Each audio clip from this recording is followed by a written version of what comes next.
Bypass സാറേ.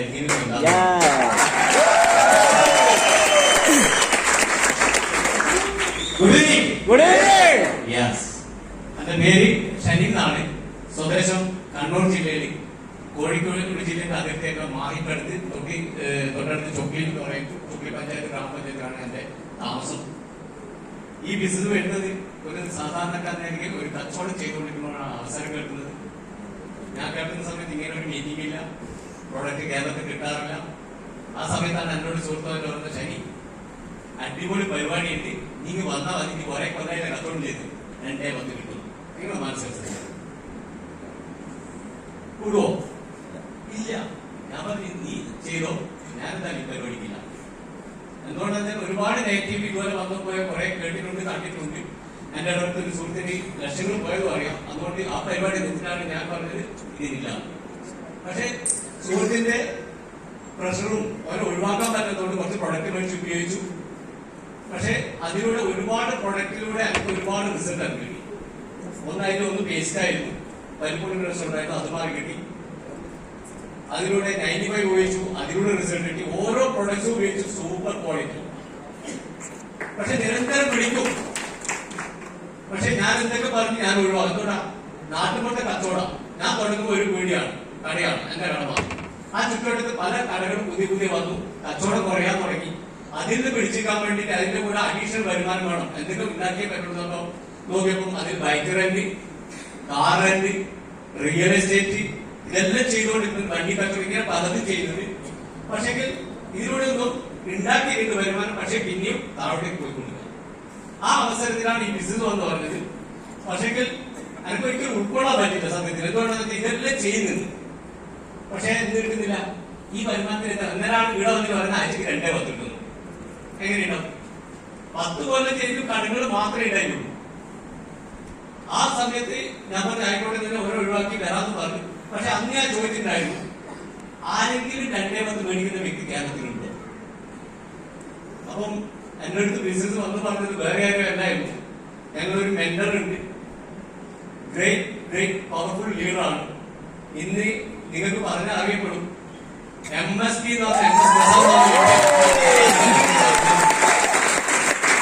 ആ പുള്ളിയോടായി ചോദ്യം ചോദിക്കുന്നത്. പുള്ളി ഒറ്റ കാര്യം ചോദിച്ചു, മുബീൻ മുഹമ്മദ് എന്ന വ്യക്തി കോട്ടയക്കാരനാണ്, ഞാൻ കണ്ടിട്ടില്ല, പുള്ളി മേടിക്കുന്ന എനിക്കറിയാൻ സാധിക്കും.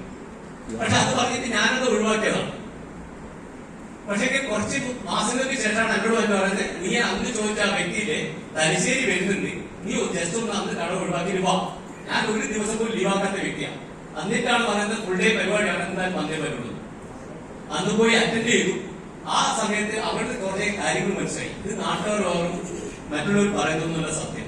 ഇത് പക്ക ബിസിനസ്. എന്തുകൊണ്ടാ മൊബൈൽ കണ്ടിന്യൂ 2-10 മേടിക്കുന്ന സ്റ്റേറ്റ്മെന്റാണ് കാണിച്ചുകൊണ്ടിരിക്കുന്നത്. അതും കഴിഞ്ഞ് പുറത്തിറങ്ങിയപ്പോ പ്രസവം ചോദിച്ചു, കണ്ടല്ലോ, എന്നിട്ട് കണ്ടു. 2-10 കിട്ടുന്നു, ബോധ്യായി. അപ്പം എന്നോട് ഒറ്റ കാര്യം പ്രസവം പറഞ്ഞു, സാറേ മുബീൻ പോകുന്ന 2-10 കിട്ടുന്നുണ്ട്, എനിക്കും 2-10 കിട്ടും. നിങ്ങൾ എന്റെ കൂടെ നിൽക്കാതെ നിങ്ങൾക്കും 2-10 കിട്ടും. ഒരു 5 കൊല്ലം എന്റെ കൂടെ നിൽക്കും, ഇല്ലെങ്കിൽ നിങ്ങൾ എന്ത് ചെയ്യുന്നത് പഴയ പണിക്ക് കൂടുന്നു. അങ്ങനെ കൂടുന്നു. ഡിയർ ഫ്രണ്ട്സ്, ഞാൻ ചെയ്ത മേഖല കംപ്ലീറ്റ് ഒഴിവാക്കി ഫുൾ ടൈം കേരള ബിസിനസ് ഏറ്റെടുത്തു. അതുകൊണ്ടുണ്ടായ നേട്ടം പറഞ്ഞ ചെറുതൊന്നുമല്ല, വലുതാണ്. അവിടെ 10 വർഷം കച്ചവടം ചെയ്തപ്പോൾ ലക്ഷങ്ങൾ കടായിരുന്നു. ഫാമിലിയിൽ പൈസ ഇല്ലാത്തതിന്റെ സ്വപ്നങ്ങൾ ഒരുപാടുണ്ട്. പക്ഷെ അവിടെ 10 കൊല്ലം ചെയ്തപ്പോൾ ആ സ്വപ്നങ്ങളൊന്നും നടക്കാതെ വന്നപ്പോൾ ഞാൻ ഓരോ സ്വപ്നങ്ങളും അടുത്തടുത്ത് വെച്ച വ്യക്തിയാണ്. പക്ഷെങ്കിൽ ഈ ബിസിനസ് ഏറ്റെടുത്ത് സീരിയസ് ആയി ചെയ്തപ്പം എനിക്കുണ്ടായി നേടുന്നത് ചെറുതേന്ന് പറയാൻ കാരണം വെച്ചാൽ ഞാൻ ചൊക്ലി പഞ്ചായത്ത് തുടങ്ങിയ ബിസിനസ്സാണ്. അവിടുന്ന് തുടങ്ങിയ ബിസിനസ് ഇന്ന് ഞാനിപ്പം ഇവിടെ വന്നിരിക്കുന്നത് മൂവാറ്റുപുഴ എന്നാണ് ഒരു പ്രോഗ്രാം. ഇന്ന് കേരളം മൊത്തം ബിസിനസ്സാണ്. ഞാൻ ആ ചുറ്റോട്ടത്തിൽ മാത്രം ചെയ്ത കച്ചവടം ഇന്ന് ഓൾ ഓവർ ഇന്ത്യ ഏകദേശം ചെയ്യുന്നുണ്ട്. ആരെല്ലാം വിടുന്നല്ലോ പതിനഞ്ച് അക്കൗണ്ട് തുറക്കുമ്പോൾ എന്റെ അക്കൗണ്ട് പൈസ വരുന്നുണ്ട്. ആരെല്ലാം എന്റെ അക്കൗണ്ട് പൈസ വരുന്നുണ്ട്. മനസ്സിലായില്ലേ? ആ രീതിയിൽ വരാൻ തുടങ്ങിയപ്പം ഞാനും എന്ത് ചെയ്ത് സീരിയസ് ആയി. എന്റെ കൂടെയുള്ളവർ സീരിയസ് ആകാൻ തുടങ്ങി. അവർക്ക് ഒരുപാട് റിസൾട്ട് കിട്ടാൻ തുടങ്ങി. റിസൾട്ട് കിട്ടിയപ്പം അവരൊക്കെ എന്ത് ചെയ്തു, അവരുടെ ടൈമിൽ കൊടുക്കാൻ തുടങ്ങി. അങ്ങനെ എന്റെ അടുത്ത് കുറെ ആൾക്കാർ വന്നു. ഇന്ന് ഈ ലെവലിലേക്ക് മാറാൻ പറ്റി. പക്ഷെ എന്താ ഉണ്ടായെന്ന് വെച്ചാൽ ഇവിടെ 10 കൊല്ലം ഞാൻ ഐഡിയത്തിൽ 10 വർഷം കഴിഞ്ഞു. സീരിയസ് ആയി ചെയ്ത് തുടങ്ങി 8 വർഷം കംപ്ലീറ്റ് ആവാൻ പോകുന്നേ ഉള്ളൂ. പക്ഷെ എന്താ ഉണ്ടായെന്ന് അവിടെ 10 കൊല്ലം കച്ചവടം ചെയ്തപ്പോഴും ഒന്നും ഉണ്ടാക്കാൻ പറ്റില്ല. ഞാൻ പറഞ്ഞല്ലോ. പക്ഷെ ഇന്ന് 20 കോടിക്ക് മേലെ ഡോളറാണ്. എന്തുകൊണ്ടാ പറയുന്നത്? ഞാൻ അവിടെ ഒറ്റക്കാണ് പണിയെടുത്തത്.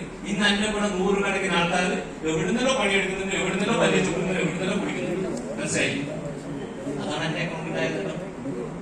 നമ്മളെ ചിന്തിക്കേണ്ടത് ഒറ്റക്ക് പണിയെടുത്തത് ഇന്നലെ ലോകത്താണ് സക്സസ് ആയില്ല. അത് ചിന്തിച്ചത്. മനസ്സിലായി? ഇവിടെ എന്നെ ഉണ്ടായ നേട്ടം അത് മാത്രമാണ്. പക്ഷെ എന്താ, ഞാൻ അവിടുന്ന് വേഗം ബൈക്കുന്നത് തുടങ്ങിയാണ്. ആദ്യം ഒരു കാർ എടുത്തു, ആക്സിഡന്റ് വെട്ടിക്കുന്നതിന് വേണ്ടി. അത് നാട്ടുകാർ എടുത്തപ്പോൾ പറഞ്ഞു ശനി എങ്ങനെയല്ലോ ശക്തിക്കുട്ടി ഒരു കട്ടി എടുത്തിട്ടുണ്ട് പനിക്കാൻ വേണ്ടിട്ട്. അത് കഴിഞ്ഞു 1 കൊല്ലാതെ മുന്നേ അടുത്തൊരു വണ്ടി പ്ലാൻ ചെയ്തു. ഇപ്പൊ ആ വണ്ടി തന്നെയാണ് യാത്ര ചെയ്യുന്നത്, ഉണ്ടായി കെട്ടാത്ത വണ്ടിയുടെ. പക്ഷേ ഞങ്ങളുടെ ടീമിൽ ഒരുപാട് ആൾ 2 മേടിക്കാൻ തുടങ്ങിയപ്പോൾ ഞാനിത് എന്ത് ചെയ്തു, ഫേസ്ബുക്കിൽ ഇടാൻ ഇട്ടു തുടങ്ങി, സ്റ്റാറ്റസ് ഇടാൻ തുടങ്ങി. അപ്പൊ എന്നോട് പറഞ്ഞു ശരി നിനക്ക് എന്തിന്റെ പ്രാന്ത? അവർക്ക് കിട്ടും. എന്താ, അവൻ ലീഡർമാരാണ്. നിനക്ക് ഇതുപോലെ ചെയ്തി നിന്ന് പോലും സംസാരിക്കാൻ പറ്റില്ല. ഒരാളെ പോലും മുന്നിൽ നിന്ന് സംസാരിക്കാത്ത വ്യക്തിയാണ്. നിനക്ക് ഇതൊന്നും കിട്ടില്ല എന്ന് പറഞ്ഞു. പക്ഷെ ഡിയർ ഫ്രണ്ട്സ്, മാസങ്ങൾക്ക് കഴിയുന്ന മുന്നേ എന്റെ കൂടെ വന്ന 3 പേർക്ക് 2 പത്രം എന്റെ അക്കൗണ്ട്. എന്റെ കൂടെ 5 വ്യക്തികൾ 2 പത്ത് മേടിച്ചിട്ടുണ്ട്. എന്റെ അക്കൗണ്ട് വന്നിട്ടുണ്ട്. ഇപ്പൊ പെർസെന്റേജ് കൊടുക്കേണ്ടതാണ്. ഇപ്പൊ എന്താ സംഭവിച്ചെന്ന് വെച്ചാൽ എന്റെ മക്കൾ ഫീസിലാതെ ബാംഗ്ലൂർ പഠിക്കാം. ഇന്ന് പഠിക്കുമ്പോൾ ഒരു വിദ്യാഭ്യാസ ലോൺ പോലും എനിക്ക് എടുക്കാൻ വന്നിട്ടില്ല. എന്തുകൊണ്ടാന്ന് വെച്ചാൽ ഞാൻ പറഞ്ഞു, നിങ്ങൾ എന്താ ആഗ്രഹിക്കുന്നുണ്ടോ, കഷ്ടപ്പെടാൻ നിങ്ങൾ റെഡിയാണെങ്കിൽ നിങ്ങൾക്ക് ഇതുപോലെ നേട്ടമുണ്ടാക്കാം. കഷ്ടപ്പെടാതെ ഇവിടെ ഒന്നും കിട്ടില്ല. പലരും പറയുന്നത് സാർ ഇവിടെ അതിന് പണിയെടുക്കണ്ടേ, പണിയെടുത്താൽ കിട്ടുന്ന മേഖലയല്ലേ. മലയാളം ഉണ്ടാക്കുന്ന നെറ്റ്വർക്ക് എന്ന് പറഞ്ഞാൽ പണിയെടുത്താൽ കിട്ടാൻ പരിപാടിയാണ്. ഇവിടെ കഷ്ടപ്പെടാൻ റെഡിയാണെങ്കിൽ, ആ കഷ്ടപ്പാടിന് ഇഷ്ടപ്പെടാൻ റെഡിയാണെങ്കിൽ 100% ഞാൻ പറയാം എനിക്കുണ്ടാക്കിയ നേട്ടം നിങ്ങൾക്ക് ഉണ്ടാകാം. ആ നേട്ടങ്ങളിൽ എല്ലാം ഞാൻ അടുത്ത വണ്ടി ഡിസംബർ ലാസ്റ്റിലേക്ക് പ്ലാൻ ചെയ്തിട്ടുണ്ട്. ആ രീതിയിൽ എനിക്ക് 3ാമത്തെ വണ്ടിയാണ്. 35 ലക്ഷം രൂപയുടെ മുകളിലുള്ള വണ്ടിയാണ് ചേർത്തത്. ആ രീതിയിൽ സ്വന്തം കാണാൻ പറ്റിയിട്ടുണ്ടെങ്കിൽ, മകന് ഇത്ര നല്ല വിദ്യാഭ്യാസം കൊടുക്കാൻ പറ്റിയിട്ടുണ്ടെങ്കിൽ, ഫാമിലിയിൽ നിന്ന് പലയാൾ എന്നെ തമാശാക്കിയിട്ടുണ്ട്, അന്നും പരിഹസിച്ചിട്ടുണ്ട്. ഇന്ന് ഡിയർ ഫ്രണ്ട്സ്, ആ ഫാമിലിക്ക് ഒരു ഏറ്റവും കൂടുതൽ വില കൂടിയ വണ്ടി ഉപയോഗിക്കുന്ന വ്യക്തി ഷൈൻകുമാറാണ്. ആ രീതിയിൽ 2 വണ്ടികളും അടുത്തുള്ളിൽ പോകും. മനസ്സിലായില്ലേ? ആ രീതിയിൽ നിങ്ങളുടെ നാട്ടിൽ സക്സസ് ആകുന്ന വ്യക്തിക്ക് മാറാനും ഫാമിലിയിൽ സക്സസ് ആകുന്ന വ്യക്തിക്ക് നിങ്ങൾക്ക് മാറാൻ സാധിക്കട്ടെന്നും എനിക്കുണ്ടായ നേട്ടം നിങ്ങൾക്കും ഉണ്ടാവട്ടെ. ആശുപത്രി അടുത്ത വലിയ ഉയരങ്ങളിലേക്ക് നിങ്ങളെ കാണുന്ന ആശുപത്രി നിർത്തുന്നു.